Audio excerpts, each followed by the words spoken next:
Have you ever noticed how people who grew up in the 1990s carry a strange mix of toughness and tenderness at the same time?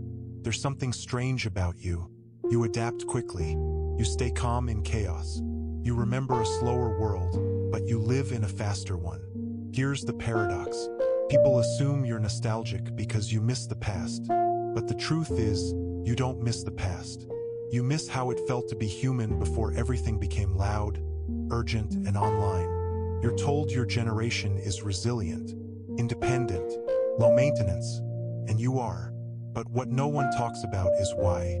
You grew up in the in-between, before smartphones but after silence, before constant validation but after emotional distance. You learned to entertain yourself and to emotionally self-regulate far earlier than you should have. And maybe you've noticed this about yourself. You're comfortable being alone, but not always comfortable being understood. You crave connection, but you hesitate before asking for help. You laugh easily, but you don't open easily. Why is that? Here's what this video is really about. It's not about cartoons, cassette tapes, or landline phones. It's about how growing up in the 90s quietly rewired your nervous system, your relationships, and the way you see yourself. Because you were raised during a time when emotional language was limited. Feelings weren't discussed, they were managed. Problems weren't explored, they were endured. And this is where it gets interesting. Psychology tells us that childhood environments shape how safe the world feels to us as adults. Not through dramatic trauma, but through repetition, through what was present and what was missing. So if you've ever wondered why you're strong but tired, why you're adaptable but guarded, why you feel old and young at the same time, stay with me, because once you understand what growing up in the 1990s did to your mind, you'll finally stop blaming yourself for patterns that were never your fault. This is just the beginning. You learn early that boredom is not an enemy. It's a teacher. You sit with it. You stare at walls. You wait.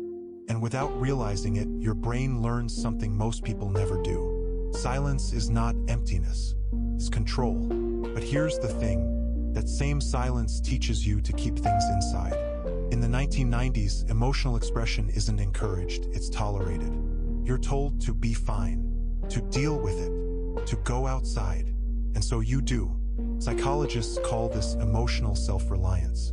Not because you don't need others, but because you learn not to expect them. Attachment theory explains this beautifully. When comfort is inconsistent, you adapt by minimizing your needs. You become easy, low demand, independent, and everyone praises you for it. But here's what's really happening beneath the surface. Your nervous system learns that closeness is conditional, that asking too much risks rejection.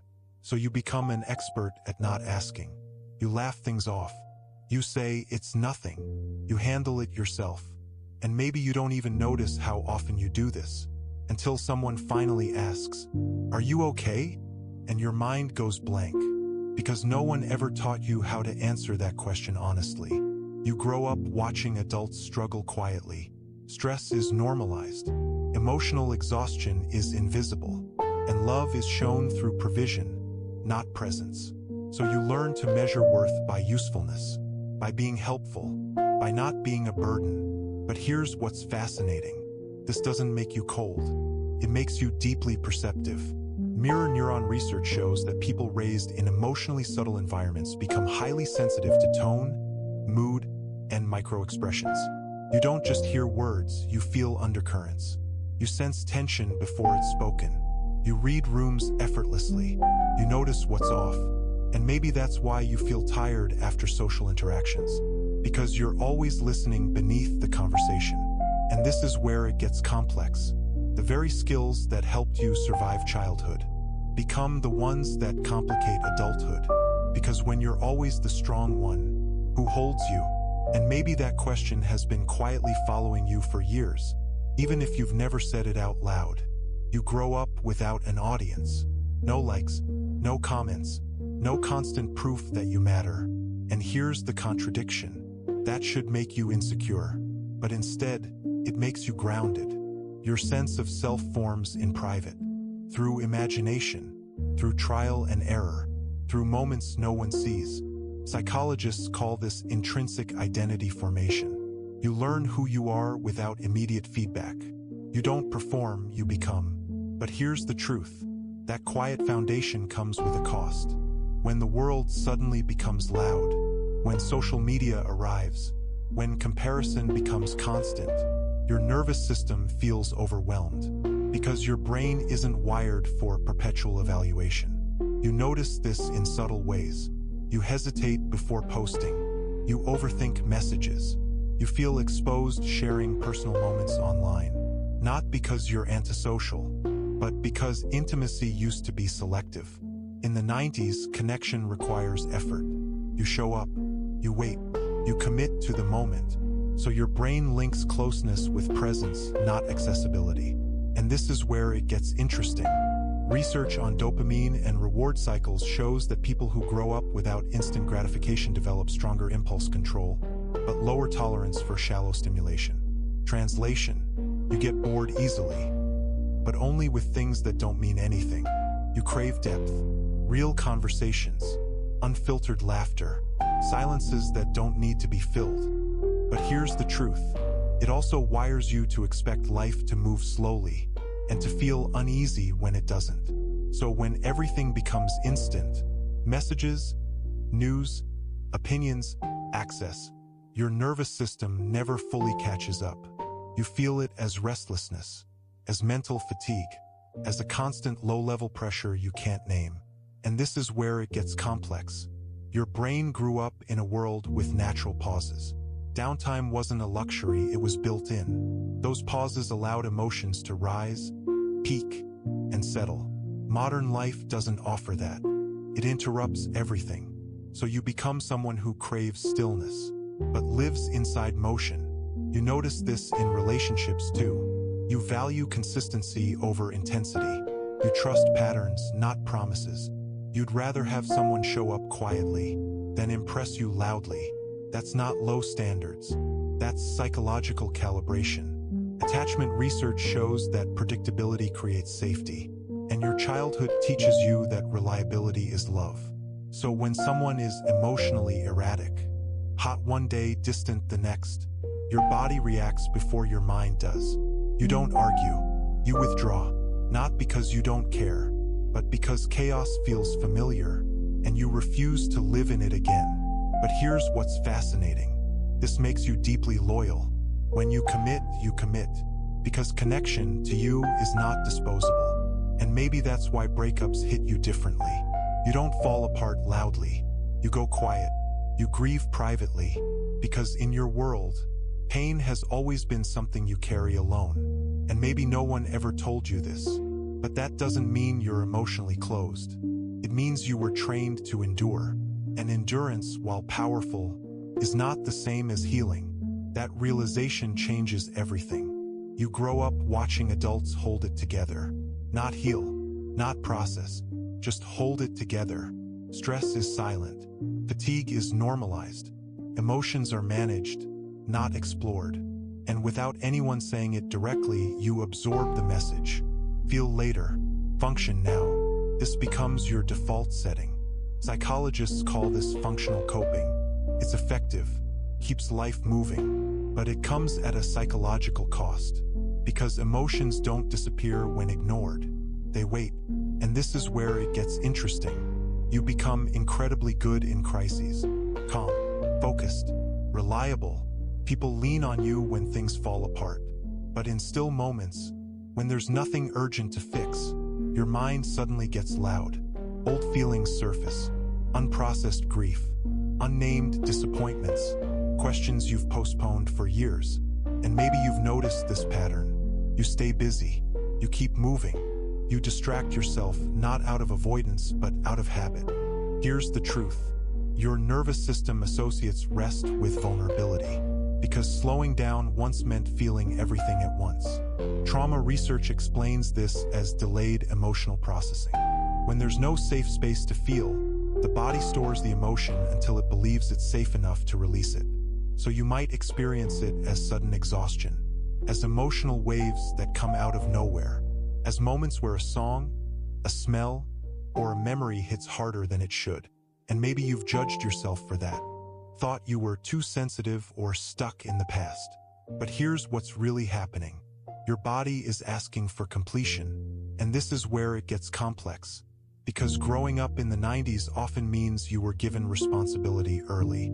You learned to be mature, to be reasonable, to not cause problems. So now, as an adult, you struggle with something unexpected. Permission. Permission to rest. Permission to feel. Permission to need. You're compassionate toward everyone else, but strict with yourself. You say things like, "It's not that bad. Others have it worse. I should be grateful." And gratitude becomes a shield instead of a resource. But the truth is, acknowledging your pain doesn't make you ungrateful. It makes you honest. And honesty is the beginning of healing, not weakness. That realization might be uncomfortable, but it's also the moment everything starts to soften. You don't remember being taught how to talk about emotions. You remember being taught how to handle them. Crying is allowed, but briefly. Anger is tolerated, but only if it's justified. Fear is dismissed because you'll be fine. So you grow into someone who intellectualizes feelings. You explain them, you analyze them, you understand them, but you don't always feel them in real time. Psychology calls this cognitive emotional processing. It's when the mind steps in to manage what the body was never allowed to express. And here's the paradox. You're emotionally intelligent, but emotionally cautious. You can name other people's feelings with precision. You give advice that's grounded and insightful. You see patterns most people miss. But when it comes to your own emotions, you pause, you hesitate, you second guess. And this is where it gets fascinating. Mirror neuron research shows that empathy develops through observation. You spent years watching emotions instead of participating in them. So you became a careful observer of the human experience. Psychologically, this creates decision fatigue. Too many choices reduce emotional investment. So you hesitate, you take your time. You don't rush into intimacy, not because you're afraid of love, but because you respect it. And maybe you've noticed this about yourself. You bond slowly but deeply. You don't fall often. But when you do, it's real. That's not emotional unavailability. That's emotional selectivity. But here's the truth. Growing up in the 90s also means you learn to be unreachable sometimes. No instant replies, no constant access. So when someone expects immediate emotional availability, your nervous system resists. You need space to process, to think, to feel privately. And this is where it gets complex. You're not pulling away, you're regulating. But in a world that confuses speed with care, your rhythm is often misunderstood. You get labeled distant, hard to read, too independent. But maybe that's the real paradox. You don't avoid connection, you protect its quality. And once you realize that, you stop trying to explain yourself to people who only understand closeness in notifications. You start honoring the way you were wired. Slow, intentional, real. You don't chase attention. You notice it, but you don't depend on it. Growing up, approval wasn't quantified. There were no numbers telling you your worth. No instant applause for existing. So your confidence develops quietly, not loudly, not performatively. Psychologists call this internal validation. Your sense of worth comes from competence, consistency, and self-respect, not constant feedback. But here's the paradox. This makes you stable and strangely invisible. You're often underestimated. People mistake your calm for passivity, your silence for lack of depth. But here's the truth. You don't speak to be noticed.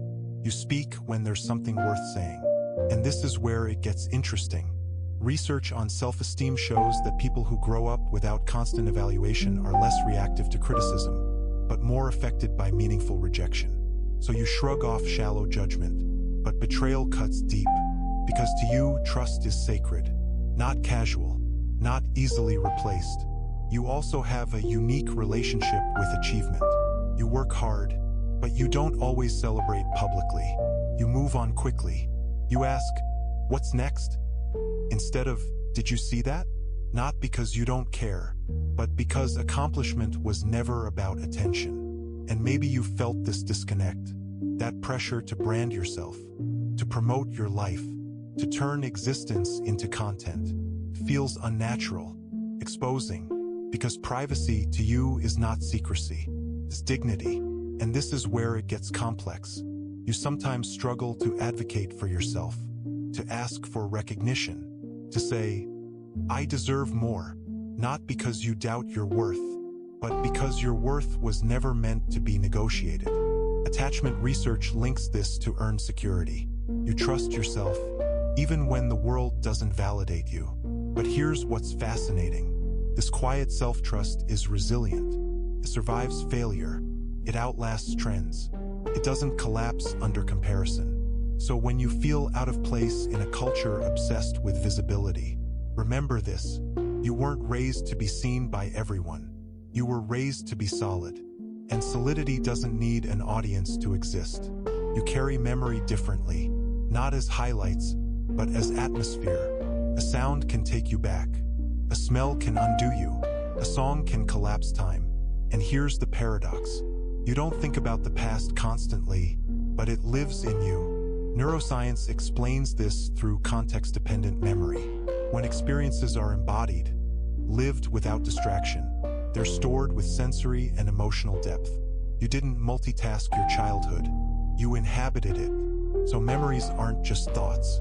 They're physical responses. Your chest tightens. Your shoulders soften. Your breathing changes. And this is where it gets interesting. You feel nostalgia not as longing, but as grounding. It reminds you who you were before performance, before optimization, before everything needed to be shared. That's why certain moments today feel hollow. They're recorded, but not felt. And maybe you've struggled with this. A sense that time moves faster now, that years blur together. Psychologically, this happens when novelty decreases and attention fragments. The 90s were slower, but richer in presence. So you crave experiences that anchor you, rituals, familiar places, objects with history. You keep things longer than others do, not out of attachment, but meaning. And this is where it gets complex. You're often mislabeled as stuck in the past, but you're not trying to go backward. You're trying to bring depth forward, because you know something many people forget. Life doesn't feel full because it's busy. It feels full because it's noticed. And here's the truth. Your sensitivity to memory isn't weakness. It's emotional continuity. It allows you to integrate who you were with who you are, to move forward without erasing yourself.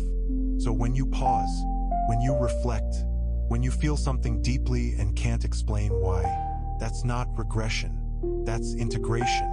And maybe that's the real gift of growing up in the 1990s. You remember how to feel time, not just measure it. Have you ever noticed how, no matter how much the world changes, you carry a quiet steadiness inside you?